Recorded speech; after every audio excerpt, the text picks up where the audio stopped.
Hey, what's up everybody? It's Gwen and welcome back to my channel. Or if you're new, welcome to my channel.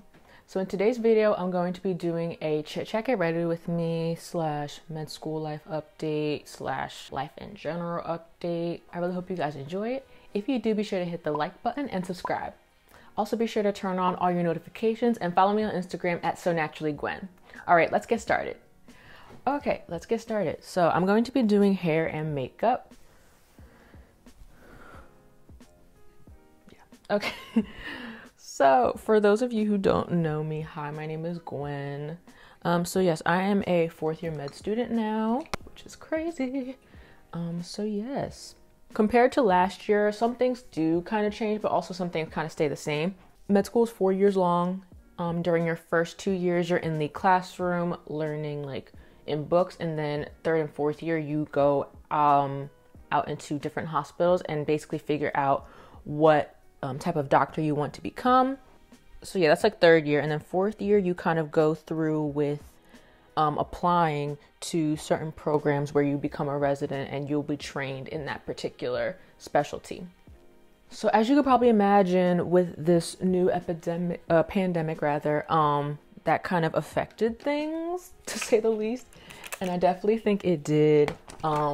So the main thing that happened was, towards the end of our 3rd year, we got pulled out of rotations. So it was around, I think it was the 16th was like our last day. So they were like, don't come into rotations. Like our school told us, like, just don't show up. We'll notify your the rotations. You don't have to do anything. So there was that. And of course, you know, everyone's just kind of like, all right, I guess. But yeah, so that's kind of how that happened. And then, you know, from there, thankfully I had a board study month. So I was going to be home anyway. So it actually kind of worked out. I didn't miss any like proper FaceTime that was in the hospitals because, you know, my rotation was a study month. And then after that, which was actually the one that just ended, I have family medicine. So thankfully there's a family medicine department at my school. So we had professors that were already at the school who were able to virtually teach us.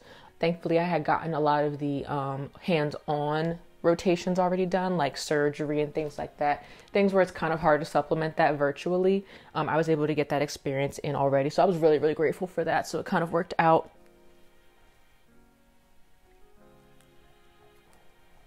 So yeah, so at this moment in time right now, we are in like a summer break, quote unquote. I say quote unquote just because you'll notice that with med school, there's a lot of things that you have to still be doing even when you're not taking a physical class, like taking your board exams and, you know, getting papers signed and getting clearances, things like that. There's a lot of background work that goes into med school. So when people are like, oh, are you on a break? I'm like, I'm kind of on a break. Like technically it's called a break, but I'm still having to do things still. But anyways, so what was I saying? Yeah, so the next dilemma is because during 4th year, you have to do, like I said, you apply for jobs, right? You're supposed to do what are called audition rotations. So you have a bunch of blocks and you just go to different hospitals and you're supposed to be doing the specialty that you're interested in doing. And so you have to set up those auditions at that program that you were interested in applying to. So it's so important. And basically everything like that, those like requirements is being challenged at this point. As you could probably imagine, like we already got our start date pushed back. Like we have another week of vacation. And also they are pushing back the standard application service that is used to schedule these auditions, which is called VSAS. So there's that. And it's funny because a lot of programs do go through the VSAS, but there's other programs who go through just their own personalized process based on their institution. Like, oh, you know, just call their department. They have people that schedule these stuff. And even the people that don't have aren't using VSAS, they're just taking a long time to tell us these decisions. And it's like, so you're really going to make us like wait till the last minute to tell us? And it's like, yeah. So it's been just like a struggle because we're just like, we have to like sit and wait, and it's so unsettling because I feel like med school is a big thing about planning ahead of time. Like you have to be ready. I think I kind of missed the mark with certain things, but you know, I'm trying to be easy on myself. I think that's a big thing that I'm trying to work on personally, because I don't do that. And my mom is always like, she was like, you know, you need to like chill out on yourself, like ease up on yourself a little bit. Because I will literally just be like, dang, like I should have, you know. So she was like, no, like you can't think that way. Like you don't know everything, And basically like, you know, it's all a learning experience, right? And also people are like, oh yeah, you know, you're going through the same thing. Like everyone's going through the same thing. It's like, okay, but it still sucks. And I just don't know if they're gonna care, you know? So, yeah, I'm just nervous about that, but we'll see. I'm just trying to like take it one day at a time. But yeah, so that's pretty much what's been going on.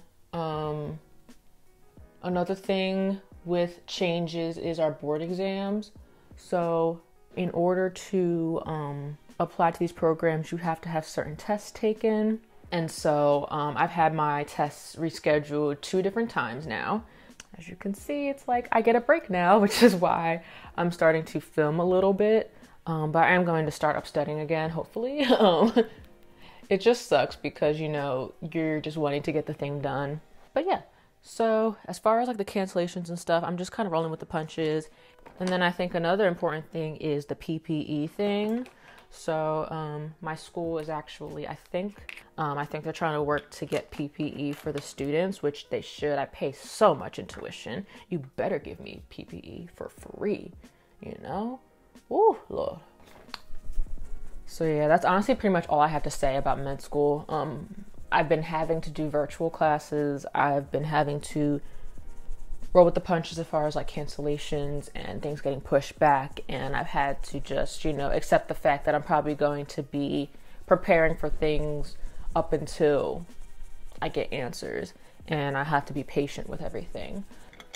Okay, so next I'm going to be talking about life update type of things and just kind of ways I've been trying to keep motivated and kind of keep my life together recently. I've just been feeling so discombobulated, and I feel like everyone can kind of agree that is just like the general consensus about how everyone's been feeling. If you haven't been watching any other YouTubers, I'm here to be that YouTuber to tell you that it's okay if you just feel a little bit off. It's crazy because I've kind of prided myself on being like someone who's a little more optimistic. I feel like regardless of, you know, my life kind of being chaotic, I feel like I've kind of always had like a little bit of grasp of like, okay, like let me just, you know, try to keep moving forward type of thing. But I don't know, I just felt like I was really taken for a ride with all of this.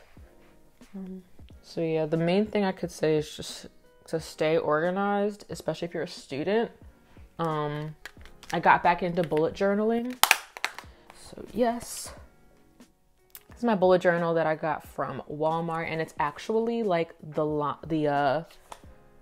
with like the dots. It's like the dotted pages. I decided to get one just because I just felt so like overwhelmed with everything. And I felt like my life just kind of had no structure. A big thing that I've been doing recently is like mind maps and brain dumps and things like that. It's good for even if you have like a to-do list or a grocery list. It kind of helps you just organize your thoughts.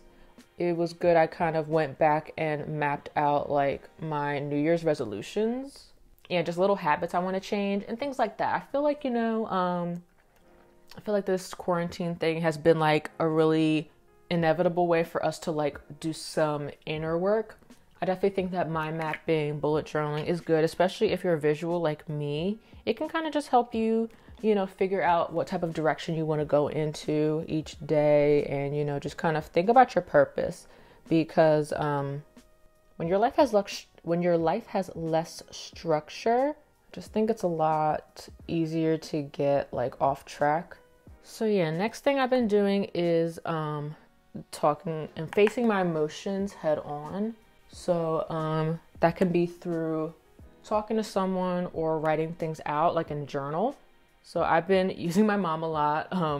She's been so helpful and nice, and I'm so grateful to have her, that she's been willing to listen to me ramble and, you know, complain low key and just like, you know, spiral, if you will.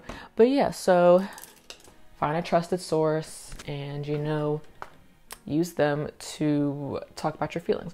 But also make sure you show appreciation, because I feel like those people that, you know, just come into your life because they need something and then they go when they don't need anything. I feel like, you know, you notice those types of things and you're just kind of like here to help, but like, you know, you can say thank you or just be like, hey, like, how are you doing? Like, kind of return the favor, make it a synergistic type of situation rather than just like a you vent and leave this person drained because they have to like process all of your emotions and then you just kind of like, okay, I feel better, bye. Like, don't do that. So next we're going to talk about processing your emotions through journaling. So that has been a huge thing for me lately. So yeah, I don't know if you guys have noticed, but I haven't been interrupted by a furry friend yet. So basically, unfortunately, I had to give back my cat, Princess. Yeah, she was just really sick, and she had like an autoimmune type of thing where like she wasn't gaining weight, not absorbing her food. She would eat like crazy, but just wasn't gaining weight.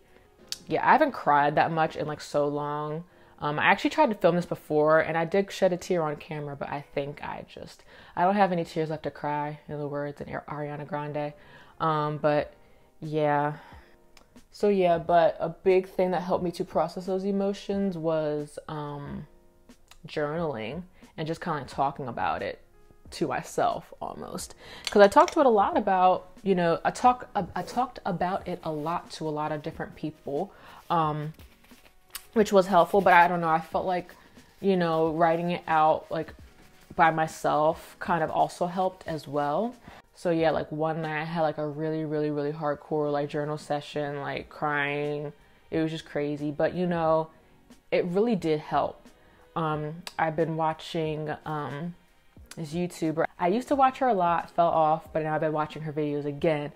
Amy Lee here on YouTube. She does a good segment about attachment styles. This is a little unrelated, but I'm gonna bring it back. And I learned that there's 4 different kinds. I'm an avoidant dismissive attachment style. Attachment styles can shed light on how you process your emotions and things that you need to manage emotional things in your life. It was mainly formed to talk about like, you know, romantic relationships or just like, you know, friendships, any type of relationship with any person, whether it be romantic or non-romantic. So as an avoidant dismissive, that just taught me that I have a tendency to avoid my emotions and dismiss them. And our attachment styles can point a lot to how we were raised. So I would definitely say like growing up, I was definitely taught to like, you know, to shake it off. You know, no, you can do this, like keep going. Which on one hand is very good, but I've learned that it's also good for me to have my feelings validated as well. Yeah, so basically it just taught me that, you know, it's good for me to approach my emotions and, you know, not be afraid of them, because you will really surprise yourself. Like things that seem so daunting, you will learn are actually something that you can deal with. Yeah, journaling has been a huge help for me. It's funny because a lot of times I'll like put it off, and for a second there I didn't want to journal because I was almost afraid that like journaling about it and processing it would like ruin my memories of her. But I honestly feel like just talking about it just kind of like helped me to just kind of like, you know, realize that like it's okay for me to want to move away from it and not feel guilty for wanting to move on from it. It just kind of is what it is. And I feel like, you know, I did the best I could, and I was put in her life to give her like the best last year of her life, you know, and she taught me so much. So I don't want you guys to feel guilty about, you know, especially if you're grieving in any way that is significant for you. I don't think you should feel any type of way that you want to grieve and move on from it. Like, I don't think it's selfish. And I think it can actually make you stronger. It can actually help your relationship with the information and with the memories, because it's a little bit more healthy rather than toxic where it like holds you back, you know? So, yeah, I think journaling is really, really good. So I've been liking lately to surround myself with information that is helpful in that way. So I highly suggest you guys checking out her channel. She gets into some heavy stuff. She talks about like subconscious things that like people do, and she kind of like analyzes like why that's happening. And I really like sociology in college, learning about like the subconscious things that society has like implanted into everybody, and how like we're still victim to it. Like, no matter how smart you are, you can still become victim to it. So that kind of stuff kind of interests me. But anyways, yeah, so I've been journaling, a lot, and introducing myself to ways to kind of like analyze myself, if you will, and try to improve myself. Because I feel like that's super important in life, to constantly improve and to kind of, I think the big theme that she has in her videos is that like it's not our fault. Some things have been planted in us and tendencies have been planted in us that, we can't always help. And, the first step is just to acknowledge it and realize it. And then you can focus on what you're going to do to change. But yeah, so I am in the process of trying to get a new cat. Because one of the main reasons I got a cat was because of the mice. But I still want another one because I really like the companionship. It's just like a safety thing. Like, last night was the first night that I slept in my bedroom because I've been sleeping on my futon. And even then I still put on Netflix just to have like some noise. I'm kind of a scaredy cat. If you talk to anyone in like my life, like my early life, so like my family, they will tell you that I've always been like afraid of the dark. My friends know I don't really like scary movies. I don't really like roller coasters, like things like that. I don't really like the uncomfortableness of like the dark and things like that. So yeah, I never realized that was another anxiety that I had about not having a cat. So yeah, I think I'm going the kitten route. They're doing like online applications, and then they're like, we'll contact you. Normally you would just walk into the place if you have money, you could take the cat. So I don't know what's going on for that, but maybe that's a sign. I need to actually apply to another place. I'm just going to cast a wide net. Really impatient, so I'm not like looking forward to this whole back and forth trial and error type of thing. But yeah, so to summarize this video and to wrap it up, I think it's really important that we, are easy on ourselves and just kind of like are nice to ourselves as we process like confusing emotions. Like, I feel like a lot of times we try to like analyze why we're feeling a certain way and like logically think about things, or maybe that's just me.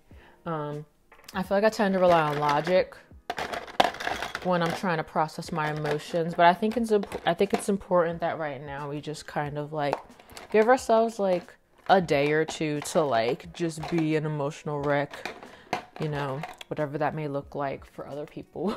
All right, you guys, so that is the end of this video. I really hope you enjoyed it. I hope it was a little bit helpful, maybe a little relatable, not sure. But yeah, I really hope you guys enjoyed this video. If you did, be sure to hit the like button and subscribe. Also, be sure to turn on all your notifications and follow me on Instagram at SoNaturallyGwen. I'll talk to you guys later. Bye.